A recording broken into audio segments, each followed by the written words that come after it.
नमस्कार साथियों, मैं मनीष कुमार शर्मा स्वागत करता हूं आपका एक बार फिर यादविन स्मार्ट क्लासेस पर, जिस पर आप ग्रुप डी की तैयारी कर रहे हैं। जैसा कि आपको पता है कि शाम को 6 बजे मेरी क्लास होती है, जिसमें मैं आपको साइंस के क्वेश्चंस कराता हूं। जो साइंस में आए हुए क्वेश्चंस हैं ग्रुप डी के एग्जाम्स में, वो उनके पीवाईक्यूज यहां पे कराता हूं, उनकी प्रैक्टिस कराता हूं।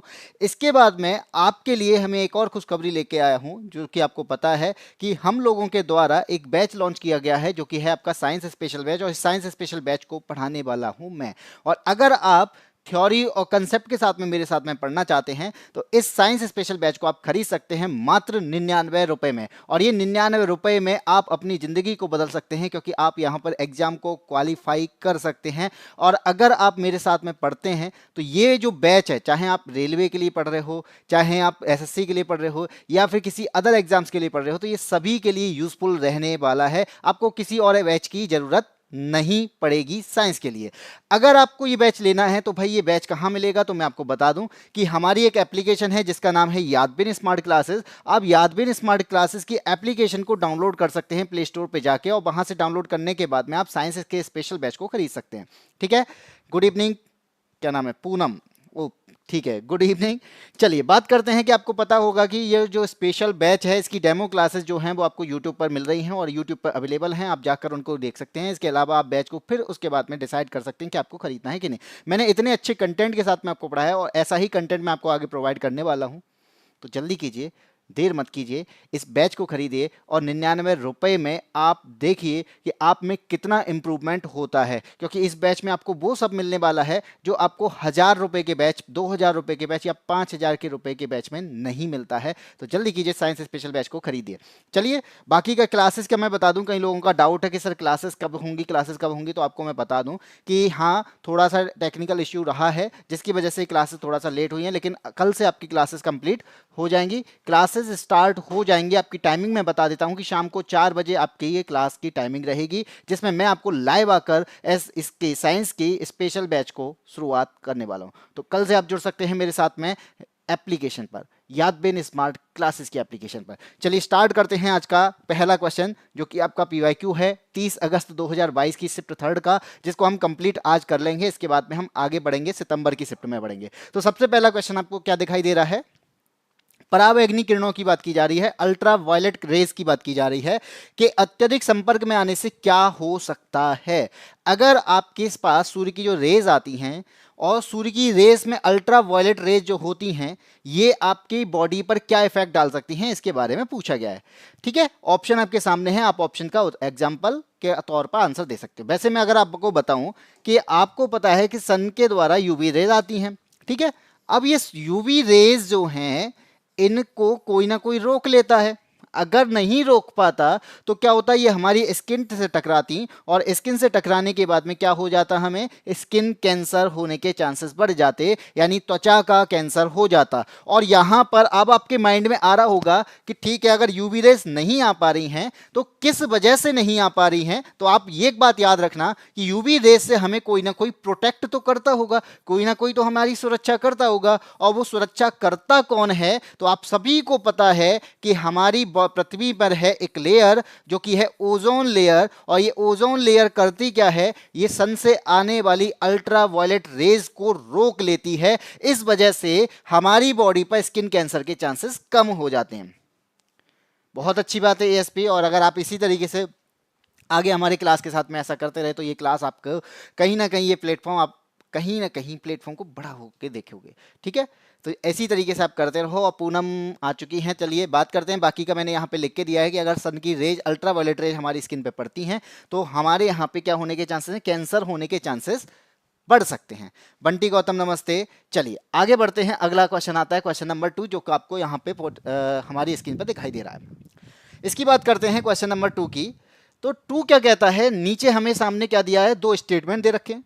ठीक है, और 2 स्टेटमेंट के आधार पर मुझे बताना है कि कौन से सही हैं और कौन से गलत हैं। हो सकता है कोई एक सही हो सकता है कोई 2 गलत सही हो। ठीक है, चलिए बात करते हैं। पहला स्टेटमेंट हमें क्या दे रखा है, हमें दे रखा है कि पीएच में जो पी है ना, पीएच में पी जो है वो जर्मन भाषा में पोर्टेज को निरूपित करता है।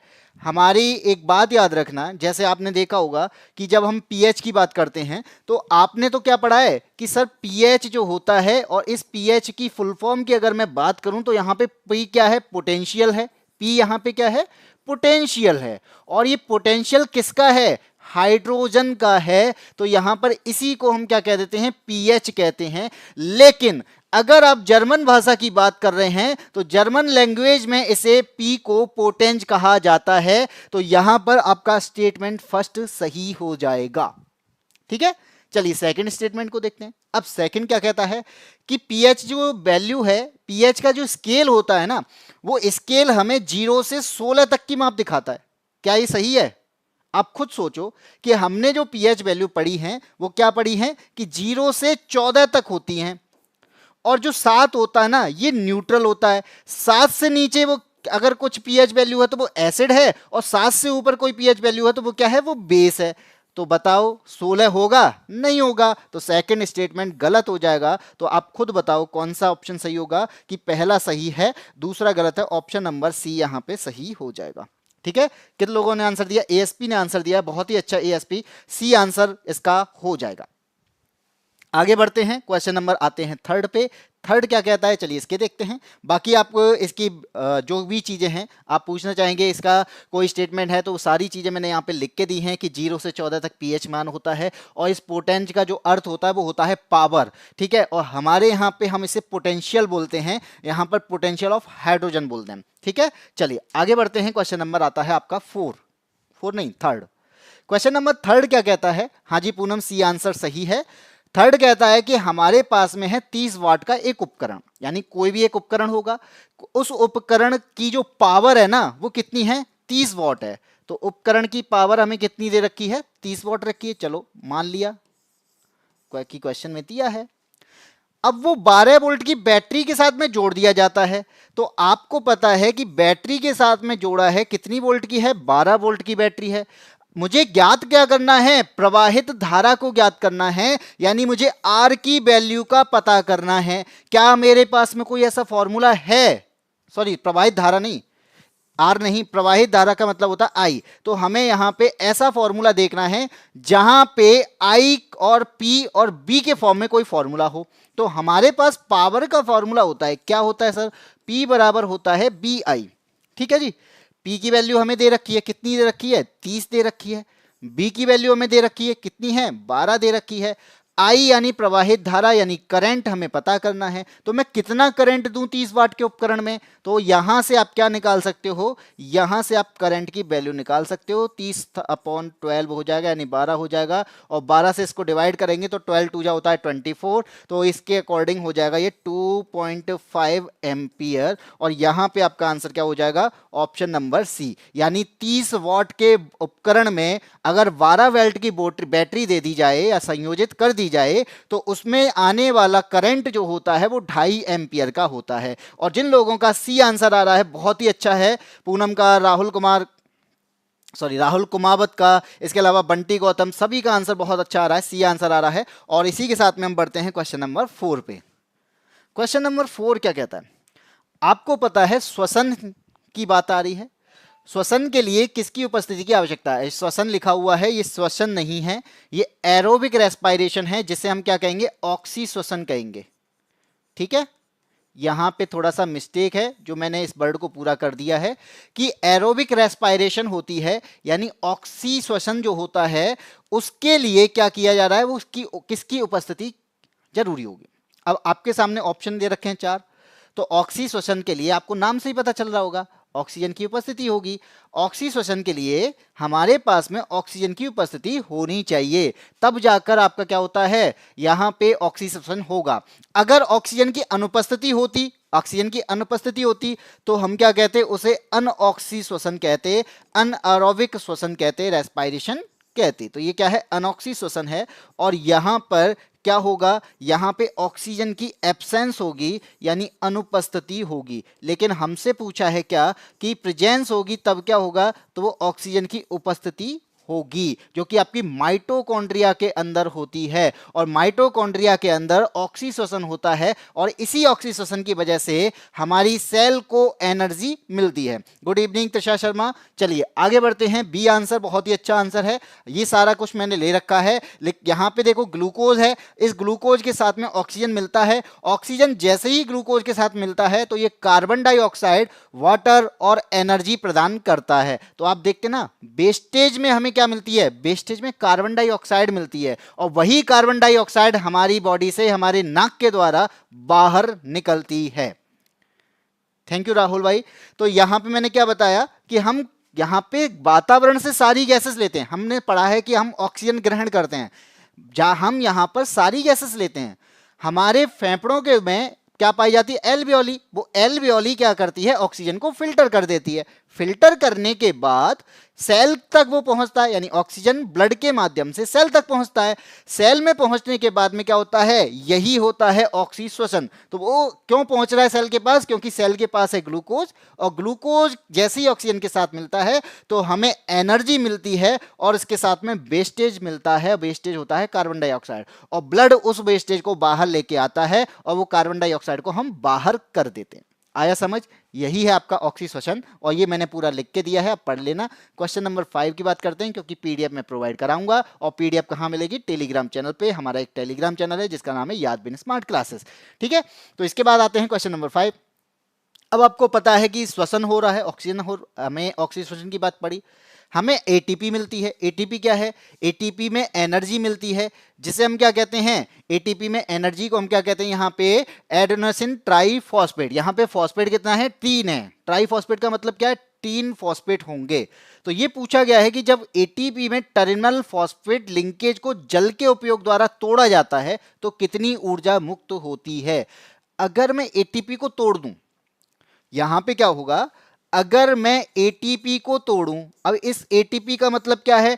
इस टी का मतलब है ट्राइफॉस्फेट, यानी पी, पी और पी। 3 ट्राई का मतलब क्या है? 3 फॉस्फेट होंगे। इसमें से मैंने मान लिया इस फॉस्फेट को तोड़ दिया। तोड़ने के बाद में क्या बचा मेरे पास में? 2 पी बचे, और 2 पी के बाद में हम इसे कहेंगे एडीपी। क्या कहेंगे? एडीपी। तो एक फॉस्फेट को तोड़ने पर कितनी एनर्जी हमें मिलती है, ये हमसे पूछा गया है। तो याद रखना कि एक फॉस्फेट को तोड़ने पर हमें जो एनर्जी मिलती है वो मिलती है 30.5 किलो जूल पर मोल। ठीक है, यानी कितनी एनर्जी रिलीज होती है, एनर्जी कितनी रिलीज होगी, तो इतनी एनर्जी की जरूरत होती है एक फॉस्फेट को तोड़ने के लिए। तो यही हमसे पूछा गया है, कितनी ऊर्जा मुक्त होगी जब मैं एटीपी को एडीपी में कन्वर्ट कर रहा हूं। अब एटीपी को एडीपी में कन्वर्ट करने का मतलब है मैं यहां पे एक फॉस्फेट को तोड़ रहा हूं, और तोड़ने पर किसी भी चीज को तोड़ोगे तो एनर्जी तो चाहिए। तो एनर्जी यहां पे रिलीज हो रही है कितनी? 30.5 किलो जूल पर मोल। इतनी बात समझ में आई? आगे बढ़े। और ये अभिक्रिया जो होती है ऊष्माक्षेपी होती है। बाकी आपको समझ में नहीं आया तो मैं आपको अब इस चीज को दोबारा देख सकते हैं।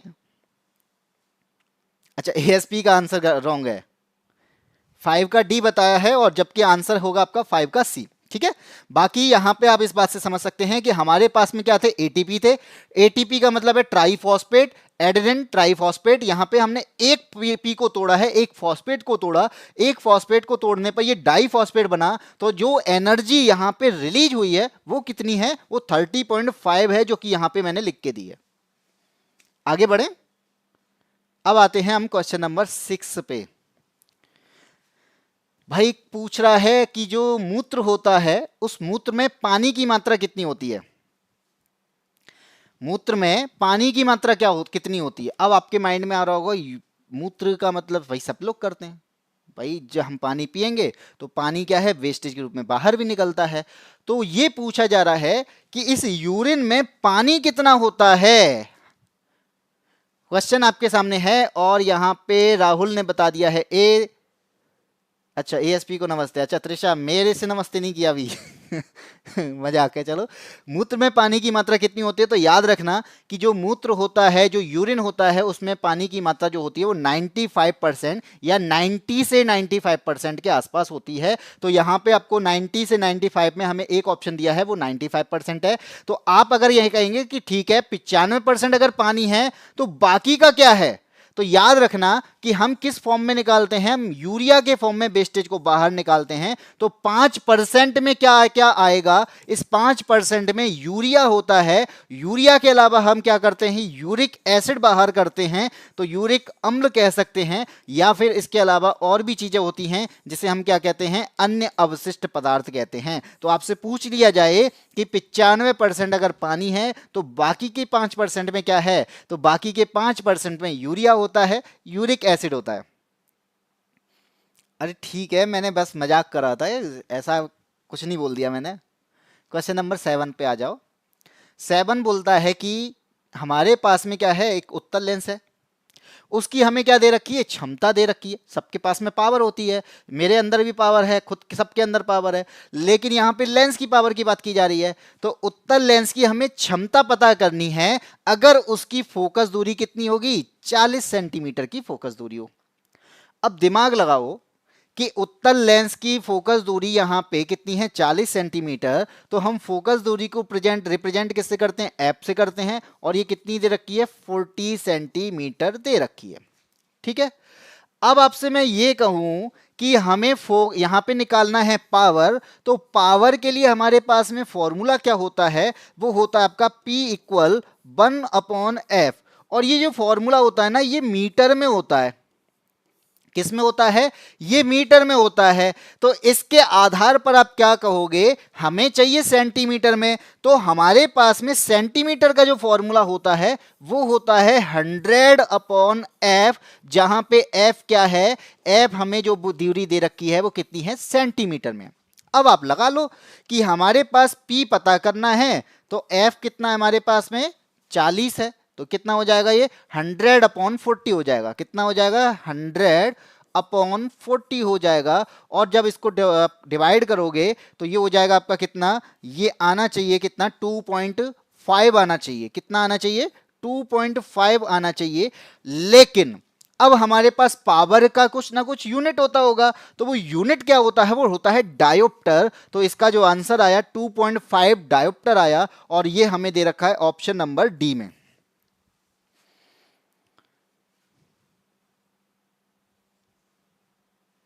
ठीक है। चलिए, क्वेश्चन नंबर 7 का आंसर आ गया डी। चलिए आगे बढ़ते हैं। क्वेश्चन नंबर 8 आता है कि हमारे पास में क्या दे रखी है, एक अभिक्रिया दे रखी है। ठीक है, महाकाल की लाडली गुड इवनिंग, डी आंसर दे दिया, बहुत ही अच्छा है। पूनम का भी आंसर डी है, त्रिषा शर्मा, सभी का आंसर डी आ चुका है। अब अगले क्वेश्चन की बात करते हैं। हमारे पास में एक अभिक्रिया दे रखी है, एक रिएक्शन है। अब कोई भी रिएक्शन होगी तो कोई ना कोई प्रोडक्ट आएगा बाहर। ठीक है, तो वो प्रोडक्ट हमें दे रखा है यहाँ पे पी। ठीक है, ये क्या है, ये पी है। हमें पता करना है कि ये पी है क्या। दे रखा है कि चूना पत्थर की अभिक्रिया की जा रही है। चूना पत्थर का फॉर्मूला पता होना चाहिए सबसे पहले। तो चूना पत्थर का फॉर्मूला होता है CaCO3, क्योंकि इसे हम क्या कहते हैं, कैल्शियम कार्बोनेट कहते हैं। और जब कैल्शियम कार्बोनेट को मैं क्या करूं, गर्म कर दूं, तो गर्म करने पर क्या मिलेगा, गर्म करने पर यहां पे मिलता है कैल्शियम, यानी CaO मिलता है, जिसे हम कहते हैं कैल्शियम ऑक्साइड। अब CaO अगर मुझे मिल चुका है तो अब बचा क्या है, CO2 बचा है। तो आप बताओ, क्या मैं ऐसे नहीं लिख सकता इसे, क्योंकि मुझे CaO मिल गया। या फिर आप मान लो CO2 मिल चुका है, तो Ca है, 2 O इससे गायब हो गए, तो बचा क्या, CaO बचा, जो कि आपका ये बन चुका है। और आपका आंसर हो जाएगा ऑप्शन नंबर सी। ठीक है, राहुल गलत आंसर है, सी आंसर होगा। महाकाल की लाडली SP, सभी का आंसर अब सी आना चाहिए, बी नहीं होगा भाई। क्वेश्चंस को पढ़ो। मैंने बोला कि जो उत्पाद है ना, उत्पाद, उत्पाद क्या है, पी है। हमें पी की पहचान करनी है।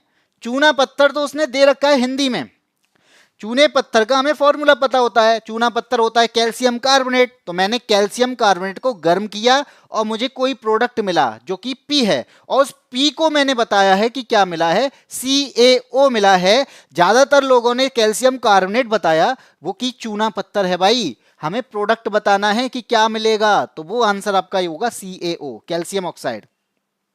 हाँ जी, सबका आंसर गलत है, राहुल का ही नहीं, लाडली पूनम सबका आंसर गलत है।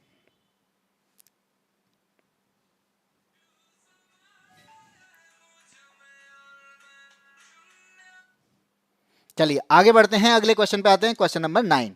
ओ 9 से आने से पहले मैं आपको बता दूं कि हम लोगों के द्वारा एक बैच लॉन्च किया जा रहा है। पढ़ाने का तरीका आप देख पा रहे हैं, बाकी यार डेमो क्लासेस जो हैं वो यूट्यूब पर अवेलेबल रहेंगी और उन क्लासेस को आधार बनाकर आप इस बैच को ले सकते हैं, क्योंकि ये बैच आपको मिलने वाला है मात्र 99 रुपए में। और इस 99 रुपए में मैं आपको पूरा साइंस पढ़ाने वाला हूं, चाहे वो आपका फिजिक्स हो, चाहे वो केमिस्ट्री हो, चाहे बायोलॉजी हो। दिमाग में आएगा कि ये कौन से एग्जाम के लिए है, तो जितने भी आपके एग्जाम्स होते हैं, चाहे वो आपका रेलवे का हो, चाहे वो एसएससी का हो, चाहे वो टीचिंग का हो, या फिर कोई ऐसा कॉम्पिटेटिव एग्जाम्स जिसमें साइंस पूछा जाता है, इस सभी के लिए यूजफुल रहेगा। और ये केवल 99 रुपए में मिलने वाला है। और ये 99 रुपए में मिलेगा कहां पे, तो याद रखना ये मिलेगा यादवेंद्र स्मार्ट क्लासेस की एप्लीकेशन पर। तो आपको करना क्या होगा, प्ले स्टोर पर जाकर यादवेंद्र स्मार्ट क्लासेस की एप्लीकेशन को डाउनलोड करना होगा, ठीक है। फिर उसके बाद में आप इस बैच में एनरोल कर सकते हैं, और बैच में एनरोल करने के बाद में आपको फिजिक्स, केमिस्ट्री, बायो की क्लासेस स्टार्ट कर दी जाएंगी, जिसमें मैं आपको बता दूं कि इसमें फिजिक्स की जो क्लासेस हैं वो कल से स्टार्ट होने वाली हैं, शाम 4 बजे से। शाम 4 बजे से मेरे द्वारा साइंस स्पेशल बैच की फिजिक्स की क्लासेस स्टार्ट होने वाली हैं, तो जल्दी कीजिए, आप इस बैच को खरीद सकते हैं मात्र 99 रुपए में। इसके बाद मैं आपको केमिस्ट्री और बायो भी कंप्लीट करा दूंगा। चलिए आगे बढ़ते हैं, आगे आता है आपका अगला क्वेश्चन। अगले क्वेश्चन से पहले मैं बता दूं कि हम लोगों के द्वारा यूपीएसआई का बैच और ग्रुप डी चैंपियन बैच, ये बैच भी हम चल रहे हैं। इन बैच में भी आप क्या कर सकते हो, एनरोल कर सकते हो। और ये सम्मान बैच 399 रुपए हैं, जो कि 19 यूपीएसआई के लिए है। और ये ग्रुप डी का भी बैच जो है वो 399 रुपए में है। इसमें सारे सब्जेक्ट आपको कंप्लीट कराए जाएंगे। हमें न्यूमेरिकल साइंस नहीं आती है, तो भाई एएसपी साइंस आएगी अगर आप रोजाना क्लासेस लोगे। तो जैसे आप क्लासेस लोते हो, लेने के बाद में क्या होता है, वहां पे आप चीजें देखोगे कि किस तरीके से इसको सॉल्व किया जा रहा है, किस तरीके से इसमें कौन से फॉर्मूले का यूज हो रहा है, हमें क्वेश्चंस में क्या क्या दिया है, उस आधार पर उन चीजों के आंसर आपके निकल के आते हैं। तो आप रोजाना क्लासेस लेते हो तो उस आधार पर आप चीजों को देखते हो, नोट किया करो। जब भी कोई भी क्वेश्चन आपको डाउट लगता है, आप उन चीजों को नोट जरूर करा करो, क्योंकि जब तक आप नोट नहीं करोगे तब तक आप पिछली क्लास की चीजों को जान नहीं पाओगे, ठीक है। क्वेश्चन नंबर 9 की बात करते हैं। क्वेश्चन नंबर 9 कह रहा है कि हमारे पास में थायरॉक्सिन हार्मोन है। अब इस हार्मोन का निर्माण होगा। पहली बात तो ये हार्मोन का निर्माण है, ये होता कहां पे है, ये थायरॉक्सिन की बात हो रही है, ये कहां पर होगा भाई, ये होता है आपका थायराइड ग्लैंड में। एक ग्लैंड पाई जाती है जो कि कहाँ मिलती है, गले के पास मिलती है। तो वो कौन सी है, थायराइड ग्लैंड होती है। और इस थायराइड ग्लैंड यानी कोई भी ग्लैंड होगी, उससे क्या मिलेगा, उससे कोई ना कोई या तो हार्मोन्स निकल रहा होगा या कोई एंजाइम निकलता होगा। तो इस ग्लैंड के द्वारा क्या निकलता है, एक हार्मोन्स निकलता है। उस हार्मोन्स का नाम है थायरॉक्सिन हार्मोन। और ये किसी ना किसी चीज को पचाने में या डाइजेस्टिव सिस्टम में काम करता है। इसके अलावा अब इस हार्मोन्स का किसी ना किसी चीज से तो निर्माण होता होगा। तो वही हमसे पूछा गया है भाई, किससे निर्माण होता है, आयरन से होता है कि पोटेशियम से होता है, या फिर कैल्शियम से, या फिर आयोडीन से। तो याद रखना कि हमारी बॉडी आयोडीन तो नहीं बनाती, लेकिन हम जो आयोडीन ये कंज्यूम करते हैं उसकी वजह से हमारे अंदर थायरॉक्सिन हार्मोन का निर्माण होता है। इसलिए इसका आंसर क्या हो जाएगा, ऑप्शन नंबर डी हो जाएगा। एएसपी को कुछ नहीं आता एएसपी को बहुत कुछ आने लग गया है जब से वो क्लास ले रहा है। मैं ये तो कहूँगा कि कई सारे आंसर उसके सही जाते हैं। चलो आगे बढ़ते हैं, क्वेश्चन नंबर आते हैं 10 पर। 10 क्या कहता है, हमसे बोल दिया है इसने कि आपके पास में क्या है, कोई वस्तु है, ठीक। अब इस वस्तु को एक -10 डायोप्टर क्षमता वाले लेंस के मुख्य अक्ष पर 15 सेंटीमीटर की दूरी पर रखा गया है। तो निर्मित प्रतिबिंब कैसा होगा, ना तो इसने कोई बता रखा है कैसा लेंस है, ना ही कुछ बता रखा है। क्या बता रखा है कि हमारे पास में जो वस्तु है वो 15 सेंटीमीटर की दूरी पर रखी है, और वो जो उसकी क्षमता है ना लेंस की, वो कितनी है, -10 डायोप्टर है, ठीक। अब आपसे पूछा जा रहा है कि आप बताओ प्रतिबिंब कैसा बनेगा। दिमाग लगाना, एएसपी जरा ध्यान से देखना, क्योंकि यहां पे क्या क्या चीजें दी हैं मैं उनको बारे में बताता हूं।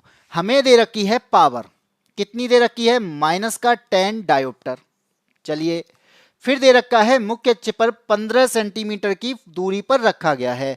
तो यहां पे अगर वस्तु की दूरी क्या होगी है, वस्तु की दूरी u होती है, और u कितना है, 15 सेंटीमीटर, ठीक है। और ये 15 सेंटीमीटर दे रखा है। इसका मतलब क्या है, पावर जब माइनस में है तो यहाँ पे वस्तु भी माइनस में रखी होगी, 15 सेंटीमीटर हो गया।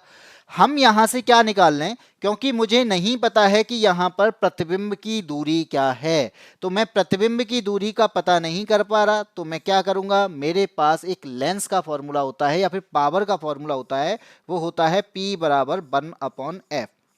ठीक है, और 1/f एफ पता कर लेने से मुझे u और b भी पता हो जाएंगे। तो आप बताओ कि पावर कितनी दे रखी है, -10 दे रखी है, तो -10 हमारे पास में क्या है, पावर है। फोकस मुझे पता करना है, इस आधार से आप क्या निकाल सकते हो, फोकस निकाल सकते हो, जो कि कितना आया, जो कि आपका आया 1/-10। अब दिमाग में आ रहा होगा कि आंसर तो यही होना चाहिए, लेकिन याद रखना ये मीटर में है, और अगर ये मीटर में है तो इसमें सेंटीमीटर में कन्वर्ट करूंगा तो 100 का क्या हो जाएगा, यहाँ पे 100 का डिवाइड होगा, तो इस आधार पर आंसर क्या हो जाएगा, -10 सेंटीमीटर होगा। ठीक है, हमें केवल एफ पता चला है, हमें क्या पता चला है, एफ पता चला है। अब मैं एफ से ही क्या पता कर सकता हूं, वस्तु की दूरी पता कर सकता हूं, वस्तु की तो सॉरी नहीं, वस्तु की नहीं, प्रतिबिंब की दूरी पता कर सकता हूं। क्यों, क्योंकि मेरे पास में एक फॉर्मूला होता है जो कि होता है आपका लेंस का फॉर्मूला, 1/b माइनस का 1/u बराबर होता है 1/f। इस फॉर्मूले को सॉल्व करोगे, इस फॉर्मूले से आप b की वैल्यू पता कर लोगे। कैसे करोगे कि 1/b, u की वैल्यू कितनी है, -15 है, तो अब मैं माइनस यहाँ पे होता है तो माइनस माइनस प्लस हो जाएगा, तो 1/15 बराबर कितना हो जाएगा, f की वैल्यू कितनी है, -10। ठीक है, थोड़ा सा लंबा चलेगा ये क्वेश्चन। मैं इस क्लास में आज पहली बार आई हूँ, तो हाँ जी पूनम, आज पहली बार आई हो, आपका स्वागत है।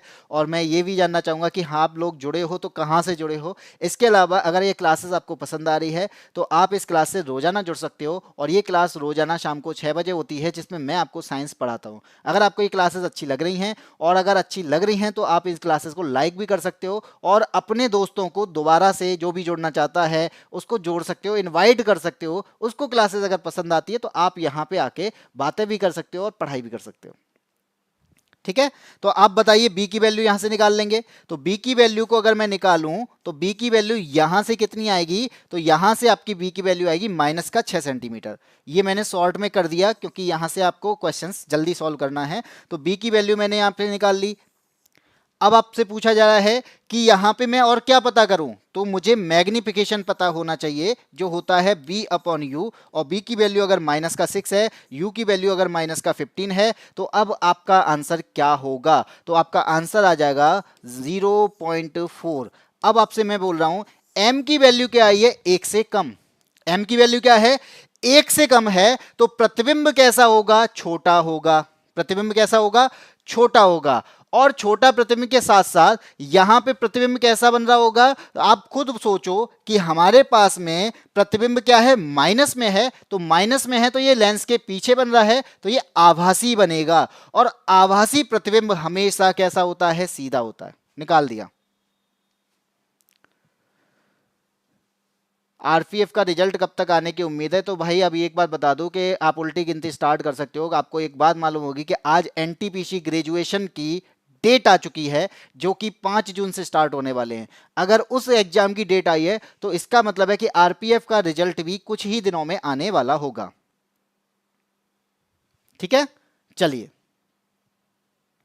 सर ये नहीं होते हैं, ये देखो एक चीज याद रखना, एक क्वेश्चन को देखने पर आंसर देना और क्वेश्चन को कॉपी पेन लेकर उसको सॉल्व करके आंसर देना, दोनों चीजें अलग है। देख लिया, चलो सी बता देते हैं, सर तो बताएंगे ही, लास्ट में तो डी होगा, ए होगा, बी होगा या सी होगा। लेकिन अगर मैं कॉपी पेन लेके बैठा हूं तो उसके मतलब है कि मैं उस चीज को सॉल्व करने की कोशिश कर रहा हूं, और कोशिश करने का मतलब है कि हाँ यहां पे मुझसे गलती हुई है, अगर मैंने ये सॉल्व किया है तो मुझसे कहीं ना कहीं गलती हुई होगी, तभी गलत आंसर आ रहा है। तो वहां से आप अपनी गलती को पकड़ सकते हो। लेकिन अगर आप ऐसे ही बैठे हो ना, तो फिर गलती को कैसे पकड़ोगे, जब आपके पास में सामने कुछ है नहीं, आपने बोल दिया ए होगा, बी होगा, सी होगा या डी होगा। चलिए आगे बढ़ते हैं, क्वेश्चन नंबर 11। पीओपी की बात करते हैं। पीओपी का यूज कहां पर नहीं किया जाता, नो मीन्स नो, ये जो है ना, ये सबसे ज्यादा क्या किया जाता है, इग्नोर किया जाता है। पूछा गया है कि प्लास्टर ऑफ पेरिस का जो उपयोग है ना, कहाँ नहीं किया जाता? इन चारों में से 3 जगह किया जाता होगा, एक जगह नहीं होता होगा। तो आपसे वही पूछा जा रहा है, क्या आपको पता है खिलौने बनाने के लिए पीओपी का यूज किया जाता है? बिल्कुल किया जाता है। प्लास्टर ऑफ पेरिस का यूज खिलौने बनाने के लिए किया जाता है। भवन निर्माण में, तो भवन निर्माण में भी किया जाता है। हम कहते नहीं है हमने तो पीओपी कराई है छत पे, तो उसका मतलब क्या है कि इसका मतलब है कि भवन निर्माण में हो रहा है। हड्डियां टूट जाती हैं तो भाई इसको सहारा देने के लिए कोई इंसान तो शायद काम ना आता हो, लेकिन आपके पीओपी जरूर काम आता है कि जो आपके हड्डी को बचाने की कोशिश करता है कि भाई ठीक है जुड़ जा, हिलना नहीं है। अब बचा हमारे पास में खाना, तो खाना बनाने के लिए पीओपी का यूज नहीं होता है। और जो लोग बी ऑप्शन के साथ हैं, बिल्कुल सही ऑप्शन है। फोकस ऑन टारगेट का, राहुल कुमार का, पूनम का, त्रिशा शर्मा का, एसपी का, सभी का आंसर बिल्कुल सही आ रहा है। बी आंसर होगा कि खाना पकाने के लिए पीओपी का यूज नहीं किया जाता है। ठीक है, बाकी का आपको मैं बता दूं कि यहां पे आपको दिख रहा है ये बर्तन बना रहा है।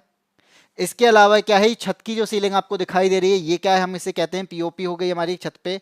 इसके अलावा आप देख पा रहे हो ये हाथ टूटा है किसी का, ठीक है, तो उस किसी ने तोड़ दिया है और ये पीओपी इस पर लगाई गई, यानी हम कहते हैं ना प्लास्टर करवा के आ रहे हैं, उसका मतलब है कि हम प्लास्टर ऑफ पेरिस लगवा के आ रहे हैं। हाँ मैं चाय बना रही हूँ चाय बनाने में पीओपी का यूज नहीं होता है, यही मैं बता रहा हूँ। बाकी मैंने सब लिख के दिया है। टूटी हड्डियां भवन निर्माण, दंत चिकित्सा में, मूर्तियों सजावटी सामान बनाने में, या फिर हम यहाँ पे देखते हैं हीटर की जो प्लेट आती है वो भी पीओपी से बनकर आती है। तो मैं सबकी चाय चाहिए, खुद तो बनाना सीखे नहीं शायद। क्वेश्चन नंबर 12 पे आ जाओ। हमसे बोला गया है कि समान लंबाई समान मोटाई वाले 3 तार दे रखे हैं, ठीक है, ए बी और सी के प्रतिरोध ये दे रखे हैं हमारे पास में। मैंने बोला कि एक जो तार है, मान लीजिए ये तार है, ये वायर है, और ऐसा ही सेम वायर एक और है, ऐसा ही एक और वायर है। ये 3 वायर मैंने ले रखे हैं, समान क्या है, समान लंबाई। तो इसका मतलब क्या है, अगर ये लंबाई एल है तो इसकी भी लंबाई क्या होगी, एल होगी। तीसरे वाले की लंबाई कहां ले जाओगे, ये भी एल लंबाई का है। बोला गया है मोटाई भी समान है, तो ये जो मोटाई दिख रही है ना, ये भी तीनों की क्या है, समान है। तो इसका मतलब क्या है, इसका एरिया और इसका एरिया तीनों का समान होगा।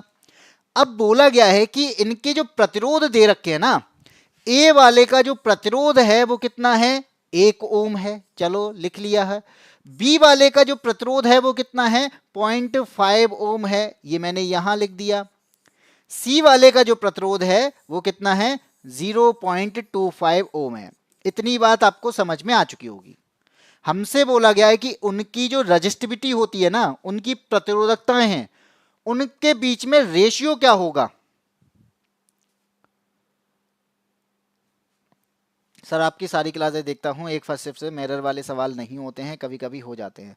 तो बेटा आपने समझने की कोशिश नहीं की होगी, वरना अगर आप यहाँ पे देखें तो मैं यहाँ पे सारे क्वेश्चन को समझाने की कोशिश करता हूँ और बेटर तरीके से समझाने की कोशिश करता हूँ। अब इस सवाल को भी ले लो, तो मैं यहाँ पे समान लंबाई समान मोटाई के 3 तार का डायरेक्ट यहाँ पे फॉर्मूला लगा के आंसर कर देता, लेकिन मैं यहाँ पे आपको समझा रहा हूँ जिससे कि आप चीज़ों को और अच्छे से समझ पाएं। ठीक है, तो आप देखो यहां पे अगर मैं बात करूं तो ये क्या दिया गया, मेरे पास 3 तार दिए गए, तीनों की लंबाई है, तीनों का कुछ एरिया है, तीनों के पास में रेजिस्टेंस है। यहां पे लंबाई और एरिया समान है, रेजिस्टेंस सबका अलग अलग है।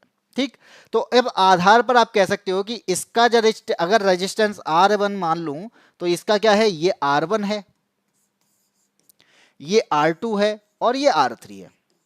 ठीक है, रजिस्टिविटी का फॉर्मूला क्या होता है, तो रजिस्टेंस बराबर होता है रो एल अपॉन ए। ये हम फॉर्मूले का यूज करने वाले हैं। हम इस फॉर्मूले के आधार पर इसका रेशियो निकालेंगे। अब मैंने अगर ये कहा कि एल लंबाई के तीनों हैं तो मैं इसका यूज ना करूं तो कोई दिक्कत नहीं है, ए मोटाई के तीनों हैं तो इसका भी यूज ना करूं तो कोई दिक्कत नहीं है। तो यहां पे मैं कह सकता हूं कि आर बराबर क्या होगा, रो हो जाएगा कि नहीं हो जाएगा, बिल्कुल हो जाएगा। अब मैं यहां पे कहूं कि आर की वैल्यू तो हमें दे रखी है, 1 ओम, 0.5 और 25, तो हम यहां पे रो 1 की वैल्यू निकालेंगे जो कि क्या होगी, 1 हो जाएगी। रो 2 की वैल्यू क्या हो जाएगी, रो 2 की वैल्यू हो जाएगी आपके 0.5 हो जाएगी, और रो 3 की जो वैल्यू होगी वो क्या होगी, 0.25 होगी। ठीक है, अब आपसे मैं ये कहूं कि क्या मैं इसको और आगे सॉल्व कर सकता हूं? बिल्कुल कर सकता हूं, क्योंकि मुझे रेशियो पता करना है। तो मैंने क्या किया, इस रो वन को क्या किया, इस रो वन को तो वन ही लिखे रखा, और रो टू को मैंने क्या किया, ये 0.5 को अगर मैं पॉइंट हटा के 5/10 करूंगा तो ये क्या हो जाएगा, 1/2 हो जाएगा। रो थ्री जो हो जाएगा वो कितना हो जाएगा, 0.25 है, पॉइंट हटाएंगे 100 हो जाएगा, 25 से काटेंगे तो 1/4 हो जाएगा। ठीक है। अब आपसे अगर मैं ये बोलता हूं कि इनका अब रेशियो पता कर लेते हैं, चलिए रो वन का रेशियो, रो टू का रेशियो, रो थ्री का रेशियो क्या हो जाएगा, 1:1/2 रेशियो 1/4। अब क्या करता हूं मैं, इसका पूरे से डिवाइड कर देता हूं 4 से, तो क्या हो जाएगा, ये हो जाएगा 4 और ये हो जाएगा 4 का डिवाइड, यहाँ पे क्या 4 का मल्टीप्लाई करेंगे तो 2 से ये कट जाएगा, 2 आ जाएगा, और 4 से यहाँ पे डिवाइड, यहाँ पे मल्टीप्लाई कर रहे हैं तो 4 से 4 ये कट जाएगा, 1 आ जाएगा। तो क्या बचा मेरे पास में, 4, 2 और 1 के अनुपात में आया, ऑप्शन नंबर ए सही हो जाएगा। ए सही होगा राहुल, डी नहीं होगा। फोकस ऑन टारगेट सही है ए, पूनम का, तिशा का, सभी का आंसर आ चुका है 4:2:1। तो आप कैसे बताया, देखिए मैंने लंबाई और एरिया का यूज नहीं किया, क्यों, क्योंकि तीनों तार जो है वो समान लंबाई और समान मोटाई वाले हैं, इसलिए मैंने इसका यूज नहीं किया।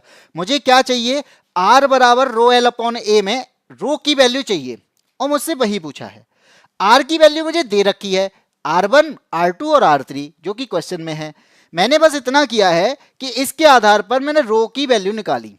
तो रो वन की वैल्यू 1 ओम, क्योंकि आर की वैल्यू पता है। रो टू की वैल्यू 0.5, क्योंकि यहाँ पे दे रखा है। रो थ्री की वैल्यू 0.25, जो कि मैंने यहाँ पे किया, कुछ नहीं किया मैंने, बस इसको बस सॉल्व किया है। 0.5 को मैं 1/2 लिख सकता हूँ, 0.25 को मैं 1/4 लिख सकता हूँ।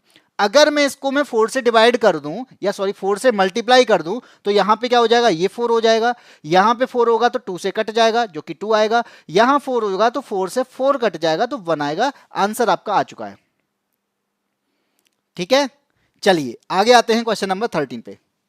इसको समझने की कोशिश करना। फिर से क्वेश्चन आ चुका है आपका, फिर यही, और कितनी बार पूछे जा रहे हैं आप खुद देखो कि सबसे ज्यादा जो क्वेश्चंस मिलते हैं हर शिफ्ट में वो ऐसी के मिलते हैं, किसके, प्रकाश वाले चैप्टर के, लेंस वाले चैप्टर के। हाँ हाँ, हम तुक्का लगाने में एक्सपर्ट है, कभी कभी मिस हो जाता है, सही बात है भाई, तुक्के ही लगाओगे। उत्तल दर्पण की बात हो रही है, उत्तल दर्पण की हमें फोकस दूरी दे रखी है, कितनी दे रखी है, 15 सेंटीमीटर दे रखी है। सबसे पहले भाई उत्तल दर्पण कैसा होता है, तो याद रखना कि ये उत्तल दर्पण जो होता है ना वो इस टाइप का होता है। अब क्या करूं मैं, तो आपको एक साइड पॉलिश करनी होगी, मिरर तब तक नहीं पता चलेगा, अगर वो मिरर है तो एक साइड में पॉलिश होगी, ठीक है, वरना फेस कैसे देखोगे। तो यहां पे एक साइड, कौन सी साइड वाली, तो मैंने यहां पे जो अंदर वाली साइड की है ना, इस पे कर दी पॉलिश, और ये बन जाता है मेरा क्या, उत्तल दर्पण, जो कि यहां पे लिखा हुआ। ठीक है, बोला जा रहा है कि यहां पे मेरे को फोकस दे रखा है। अब फोकस जो होगा वो कहां पर है, इसका इस साइड है, और फोकस से सेंटर ऑफ कर्वेचर जो कि इसको गोले को पूरा करता होगा वो ये है। अगर फोकस दूरी कितनी है, 15 सेंटीमीटर है, तो सेंटर ऑफ कर्वेचर क्या होगा कि सेंटर ऑफ कर्वेचर हमेशा याद रखना फोकस का दुगना होता है। तो आपका अगर 15 है तो कितना हो जाएगा, 30 सेंटीमीटर हो जाएगा। ये मैं देख के ही बता सकता था, लेकिन आपको बताना था कि कैसे 30 सेंटीमीटर हो जाएगा, क्योंकि फोकस हमेशा हमेशा अगर फोकस का दुगना कर दिया जाए तो वो सेंटर ऑफ कर्वेचर के बराबर हो जाएगा। आया समझ? आते हैं अगले क्वेश्चन पे, क्वेश्चन नंबर 14। तुक्का लगा के क्वेश्चन करने वाले हैं, बढ़िया, ठीक है, करिए भाई। एक बात ये चीज याद रखो कि तुक्का लगा के हम 100 में से 100 नहीं ला सकते। हाँ ये है कि कुछ तुक्के हमारे सही हो सकते हैं। वो रीजन क्या है ना, दिमाग हमेशा उस चीज पर फोकस करता है ना जो चीज हमें आती है, उस पर फोकस नहीं करता जो चीज नहीं आती है। मेरे क्वेश्चन सही जा रहे हैं, हाँ बिल्कुल बिल्कुल। आते हैं क्वेश्चन नंबर 14 पे। 4 हमें क्या दे रखी है, रिएक्शन दे रखी है, और इन रिएक्शन को बताना है कि ये डिस्प्लेसमेंट रिएक्शन कौन सी है। और याद रखना ये डिस्प्लेसमेंट रिएक्शन ही सरकारी नौकरी वाली रिएक्शन है। अब दिमाग लगाना मैं कौन सी बात करूंगा, ठीक है। सबसे पहले दे रखा है पहली रिएक्शन, यहां पे दे रखा है ZnCO3, एक पूरा कंबाइंड हमारे पास में यौगिक था। इस यौगिक से 2 अलग अलग यौगिक हमें प्राप्त हुए, तो ये डिस्प्लेसमेंट है नहीं है, ये तो अपघटन हो गया। एक पूरा इंसान था, इंसान नहीं, एक पूरी चीज थी हमारे पास में, हमने क्या कर दिया, उसमें से चीजों को अलग कर दिया, तो ये क्या हो रहा है, वो अपघटन हो रहा है, डीकंपोजिशन हो रहा है। तो पहली वाली तो हमारी विस्थापन नहीं है, ठीक है, ये डीकंपोजिशन रिएक्शन है, अब घटित हो गया। बी क्या कहता है, सेकंड क्या कहता है, सेकंड कहता है कि हमारे पास में आयरन है, ठीक है, और ये है कॉपर सल्फेट, आयरन है और कॉपर सल्फेट है। अब खुद सोचना कि जो हमारे पास आयरन था ना, उस आयरन ने कॉपर को क्या कर दिया, अलग कर दिया, और खुद SO4 के साथ में जाके बैठ गया, और कॉपर को अलग करने पर ये हो गया अलग। यही है गवर्नमेंट रिएक्शन। कैसी, कि इस आयरन के पास में क्या है, इस Fe के पास में क्या है, गवर्नमेंट जॉब है, क्या है, गवर्नमेंट जॉब है इस Fe के पास में। और Cu और SO4 ये दोनों एक दूसरे के प्रेमी हैं।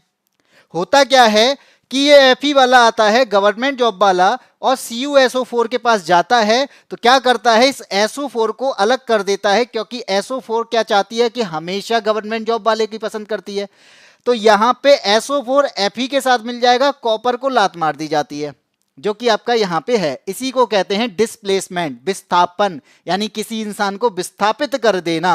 तो यहां पे यही किया गया है, और इसी को कहते हैं डिस्प्लेसमेंट रिएक्शन। और यहां पे सेकंड सही होगा, और सेकंड आपको दे रखा है ऑप्शन नंबर सी में, ठीक है, बिल्कुल त्रिषा शर्मा, सी आंसर होगा, और बहुत ही अच्छा आंसर है सी। वैसे इसके अकॉर्डिंग सेकंड है, लेकिन सेकंड हमें किस में दे रखा है, सी में दे रखा है। तो ये भी फोकस करना होता है कि आयरन ने डिस्प्लेस कर दिया कॉपर को, कहां से, कॉपर सल्फेट से।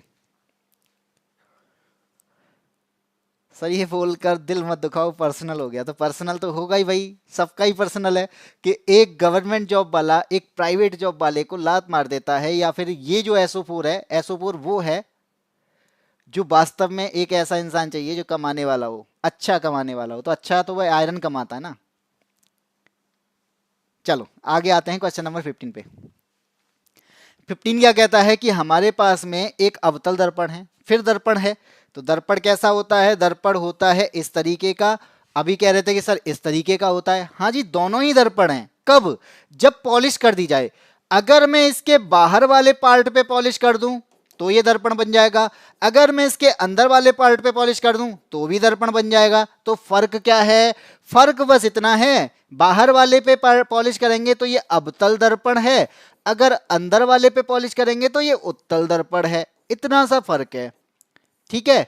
हमारे पास दर्पण कौन सा है, अवतल है, तो अवतल का लिए यूज करेंगे ये वाला। ये बन गया हमारा मेजर एक्सिस, और इस मेजर एक्सिस के अलावा यहाँ पे क्या दे रखा है, अब देखते हैं क्या दे रखा है।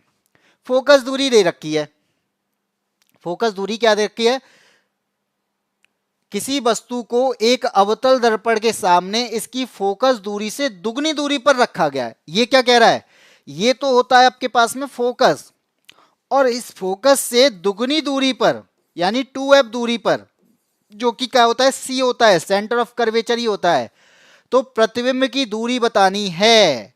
अब एक बात बताओ कि यहां पे अगर वस्तु रखी है तो वस्तु कहां बनेगी, तो अवतल दर्पण में याद रखना कि सेंटर ऑफ कर्वेचर पर अगर कोई वस्तु रखी होगी तो वो सेंटर ऑफ कर्वेचर पर ही उसका प्रतिबिंब बनता है, लेकिन उल्टा, कैसा, उल्टा प्रतिबिंब बनता है और बराबर बनता है। तो जब यहां पे वस्तु रखी थी उसकी दूरी अगर 2f है और इसका प्रतिबिंब उल्टा बन रहा है तो दूरी थोड़ी कम हो जाएगी, दूरी तो उतनी ही रहेगी। तो इसके आधार पर आपका आंसर हो जाएगा ऑप्शन नंबर सी। वस्तु रखी थी ऊपर लेकिन बनी कैसी है, उल्टी, और उल्टी अगर बन रही है तो दूरी थोड़ी कम हो गई, दूरी तो उतनी ही है, तो इसका मतलब यह है 2f ही दूरी पर होगा, ठीक है जी। सर साइंस के चक्कर में हम ग्रुप डी में फॉर्म नहीं डाला, क्यों नहीं डाला भाई, अगर कोई चीज़ नहीं आती है उसे सीखने का प्रयास भी तो नहीं किया होगा। जब तक सीखने का प्रयास नहीं किया जाता तब तक मैं ये नहीं कह सकता कि ये मुझे नहीं आता।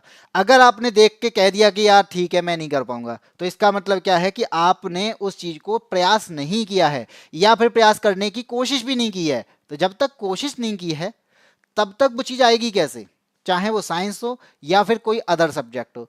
मैं आपका बताऊं कि मैं साइंस का हूं, मेरा मैथ और साइंस अच्छा है, ठीक, और अब मैं आपको बताऊं मेरा जीएस बहुत अच्छा है और मैं जियोग्राफी पढ़ाता हूँ। तो यहाँ पे अगर मैं साइंस पढ़ा रहा हूँ ना, तो इधर मैं दूसरी क्लास में ज्योग्राफी पढ़ा रहा हूँ, और दोनों ही क्लासेस में पैरेलल चला रहा हूँ। तो इस बात पर आपको मैं ये बताना चाहता हूँ कि जहाँ मेरा सब्जेक्ट जो जीएस का पार्ट था वो कभी कमज़ोर हुआ करता था, लेकिन जब मैंने उसको पढ़ना स्टार्ट किया, उस पर फोकस करना स्टार्ट किया, जब मैंने उसे अच्छे से जाना, तब मुझे पता चला कि हाँ, इस सब्जेक्ट को भी मैं अच्छे से प्रिपेयर कर सकता हूँ, और आज मैं ज्योग्राफी भी पढ़ा रहा हूँ। तो इसका मतलब ये है कि अगर आप सफलता चाहते हैं तो प्रयास करना पड़ेगा, और प्रयास करने के लिए सबसे पहले आपको एक कदम उठाना होगा, और उस कदम के आधार पर ही आप कहोगे कि ये चीज़ मैं कर सकता हूँ कि नहीं कर सकता हूँ। अगर आपको लगता है कि नहीं कर सकता तो आप अपने कदम पीछे ले सकते हैं, और अगर आपको लगता है कि मैं कर सकता हूँ तो आप अगले स्टेप की ओर आगे बढ़ सकते हैं। तो यही होता है, सब कहते हैं कि सबसे पहला कदम जो होता है ना, वही सबसे मुश्किल होता है। तो वही मुश्किल वाला कदम बताता है कि इस चीज़ को आगे किया जा सकता है कि नहीं किया जा सकता है। इसलिए कहता हूं कि बिना प्रयास किए किसी भी चीज़ के लिए आप ये नहीं कह सकते कि सर मैंने इसकी वजह से छोड़ दिया क्योंकि वो मुझे नहीं आता था। लेकिन अगर आपने उसको पढ़ा ही नहीं है तो आपको वो आएगा ही कैसे? ठीक है, चलिए आज की बात बहुत हो गई। नहीं सर, बहुत कोशिश की बट मुझे फोर्स की जॉब पसंद थी, ये भी एक रीजन है सर। ठीक, आप पसंद है वो अलग बात है, कोशिश नहीं, कोशिश करो ना। कोशिश करने वाले की हार अगर हो जाती है ना, तो उसका मतलब ये है कि उसने सफलता का जो प्रयास किया था उसके लिए उसने शायद हो सकता है उसकी स्ट्रेटजी कमजोर पड़ गई हो। लेकिन अगर आप कोशिश ही नहीं कर रहे हो तो वहां पे स्ट्रेटजी का कोई मतलब नहीं बनता। चलिए आगे बढ़ते हैं, और यहाँ पे आपका आज का आखिरी क्वेश्चन हो चुका है। और आखिरी क्वेश्चन के साथ मैं आपको ये बता दूं कि अगर आपने अदर क्लासेस नहीं देखी हैं तो इसकी प्लेलिस्ट भी आपको यूट्यूब चैनल पे अवेलेबल रहेगी, तो वहां पर जाके आप मेरी अदर क्लासेस को भी देख सकते हैं, जो कि मैं अदर शिफ्ट को भी करा चुका हूं। क्योंकि आज 30 अगस्त 2022 की शिफ्ट थर्ड को मैंने कंप्लीट किया है, तो आप 17 अगस्त 2022 की शिफ्ट फर्स्ट से 30 अगस्त 2022 की शिफ्ट थर्ड तक के क्वेश्चंस को करना चाहते हैं तो आप मेरी प्लेलिस्ट पे जाके उन चीजों को, उन सारे वीडियोस को देख सकते हैं। इसके अलावा आपके दिमाग में चल रहा होगा कि जो पढ़ा है कम से कम इसकी पीडीएफ तो दे देते। तो भाई पीडीएफ के लिए आपको क्या करना पड़ेगा, इस पीडीएफ के लिए आपको जाना पड़ेगा हमारे टेलीग्राम चैनल पे, और टेलीग्राम चैनल का नाम है यादविन स्मार्ट क्लासेस। और वहां पर जाकर आप क्या कर सकते हैं, वहां पर इस चैनल को ज्वाइन कर सकते हैं, और यहां पे आपको लिंक के साथ में हमारी पीडीएफ भी प्रोवाइड की जाएगी। जो मैं पढ़ा रहा हूं उसकी 5 मिनट में आपको पीडीएफ प्रोवाइड कर देता हूं। सर हम तो प्लेलिस्ट से ही देखते हैं, तो बहुत अच्छी बात है। चलिए आगे बात करते हैं अगला, जो कि आपको मैं बता दूं कि मेरा एक बैच आ रहा है जो कि एक साइंस स्पेशल बैच है, और हमारी एप्लीकेशन यादविन स्मार्ट क्लासेस पर ये बैच आपको मिल जाएगा, जो कि 99 रुपए का है, मात्र 99 रुपए। जितने रुपए में ना आपका कोई सामान नहीं आता होगा ना, उतने रुपए में हम आपको 6 महीने से ज़्यादा पढ़ाने वाले हैं। लगभग 6 महीने से ज़्यादा मैंने इसलिए बोला है कि आपके लिए ये जो वैलिडिटी है वो 1 साल से ज़्यादा की वैलिडिटी रहेगी। अगर आप अभी कोर्स को परचेज करते हैं तो इसकी वैलिडिटी 2 साल रहेगी। इसके साथ ही आपको मैं क्या करने वाला हूँ, जो पढ़ाने वाला हूँ वो किस तरीके से, तो लाइव क्लासेस डेली रहेंगी, और ये क्लासेस कल से स्टार्ट होने वाली हैं। अगर किसी के दिमाग में ये रहे कि सर ये कब रहेगी, तो कल से स्टार्ट होने वाली हैं शाम को 4 बजे से। बाकी पीडीएफ में प्रोवाइड कराऊंगा। ये कंटेंट जो रहेगा बहुत ही बेस्ट कंटेंट है, और बाइलिंगुअल है। अगर आपको हिंदी और इंग्लिश में कोई भी चीज़ें समझ में नहीं आती हैं तो दोनों ही मैं यहाँ पे लैंग्वेज को यूज़ किया है। थ्योरी में कंप्लीट कराऊंगा, कंटेंट अपडेटेड रहेगा, टेस्ट सीरीज भी हम प्रोवाइड करेंगे। इसी के साथ में आपको ये जो बैच है ये कहाँ मिलने वाला है, तो याद रखना ये बैच आपको यादविन स्मार्ट क्लासेस के यूट्यूब चैनल के, सॉरी, यादविन स्मार्ट क्लासेस के एप्लीकेशन पर मिलने वाला है। यूट्यूब पर आपको केवल डेमो क्लासेस मिलाएंगी, और इसके बाद में एप्लीकेशन पे आप जाके इस बैच को खरीद सकते हो। खरीदने के बाद आप इस बैच को प्रिपेयर कर सकते हैं, पढ़ सकते हैं, और बाकी सारी चीज़ें मैं प्रोवाइड आपको करता रहूँगा। तो आज की आपको क्लास ये कैसी रही, और अगर आपको क्लास पसंद आई है तो जितने भी आज पहली बार जुड़े हैं, चाहे वो पूनम हो या फिर अदर जितने भी लोग जुड़ते जा रहे हैं, मैं उनसे यही कहूँगा कि आप इस क्लास को शेयर जरूर करना, वीडियो को लाइक जरूर करना अगर आपको पसंद आई है। और बाकी के जिन लोगों के कोई डाउट होते हैं या वे कुछ पूछना चाहते हैं तो वो कमेंट बॉक्स में कमेंट कर सकते हैं, जिससे आपके आगे आने वाली क्लास में उनका सॉल्व किया जा सके, उनका सॉल्यूशन दिया जा सके। ठीक है, पहली बार लाइव देख रहा हूं तो बहुत अच्छी बात है। आप कम से कम ये तो पता चला कि लाइव क्लासेस भी होती हैं। पहली बार जुड़े हो तो लाइव क्लास भी हुई हैं। बाकी का प्लेलिस्ट है, अगर आप नहीं देख पाते हो, कोई काम आ जाता है, तो क्योंकि प्लेलिस्ट दी रखी है, प्लेलिस्ट पे जाके आप कभी भी देख सकते हैं। मैथ की क्लासेस होगी तो ये सर यादबिन सर बताएंगे, वैसे तो ये क्लासेस मैथ की रहेगी। ठीक है, तो आपकी 8 बजे जो क्लास रहने वाली है वो मैथ की क्लासेस रहने वाली है। बाकी के आपके कोई भी डाउट होते हैं तो आप बता सकते हैं। किसे पनिशमेंट मिलेगी भाई? किसी को पनिशमेंट नहीं दी जा रही है।